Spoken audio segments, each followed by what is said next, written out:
ಮಗಳನ್ನ ಕಟ್ಟಡದ ಮೇಲಿಂದ ತಳ್ಳಿ ಕೊಲೆಗೈದ ಮಲತಾಯಿ. ಆಸ್ತಿಗಾಗಿ ಕೃತ್ಯ.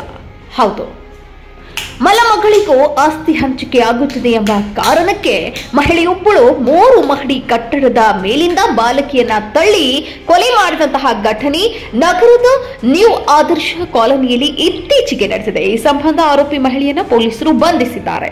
ಸಾನ್ವಿ 6 ವರ್ಷದ ಬಾಲಕಿ ಮೃತಪಟ್ಟಿದ್ದಾಳೆ. ಪ್ರಕರಣದಲ್ಲಿ ಆರೋಪಿಯನ್ನ ರಾಧಾ ಎಂದು ಗುರುತಿಸಲಾಗಿದೆ. ಆಗಸ್ಟ್ 27ರಂದು ಮಲತಾಯಿ ರಾಧಾ ಬಾಲಕಿಗೆ ಆಟವಾಡಿಸುವ ನೆಪದಲ್ಲಿ 3ನೇ ಮಹಡಿಗೆ ಕರೆದೊಯ್ದಿದ್ದು ಯಾರಿಗೂ ಕಾಣದಂತೆ ತಳ್ಳಿ ಕೊಲೆ ಮಾಡಿದ್ದಳು.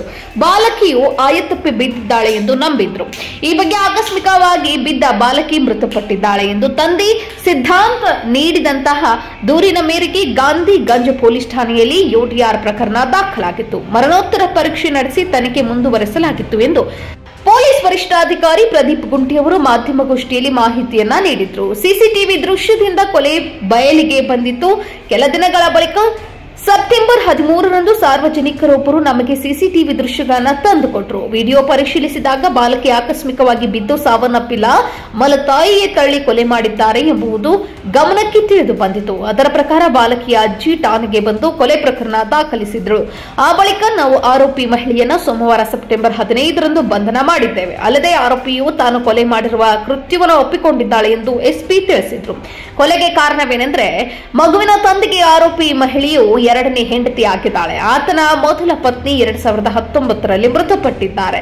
ಬಳಿಕ 2023ರಲ್ಲಿ 2ನೇ ಮದುವೆ ಮಾಡಿಕೊಂಡಿದ್ದಾರೆ. ಇವರಿಗೆ ಅವಳಿ ಮಕ್ಕಳಿದ್ದಾರೆ. ತನ್ನ ಮಕ್ಕಳಿಗೆ ಸಿಗಬೇಕಾದ ಆಸ್ತಿಯಲ್ಲಿ ಈ ಮಲಮಗಳಿಗೂ ಕೂಡ ನೀಡಬೇಕಾಗುತ್ತದೆ. ಆಸ್ತಿ ಹಂಚಿಕೆಯಲ್ಲಿ ಈ ಬಾಲಕಿಯು ಅಡ್ಡು ಬರಬಾರದು.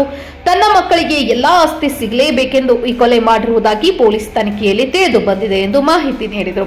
ದೂರುದಾರರ ಪ್ರಕಾರ ಎಂದೂ ಕೂಡ ಮಹಿಳೆ ಬಾಲಕಿಯನ್ನ ಕೊಲೆ ಮಾಡುವ ನಿಟ್ಟಿನಲ್ಲಿ ವರ್ತನೆ ತೋರಿರಲಿಲ್ಲ.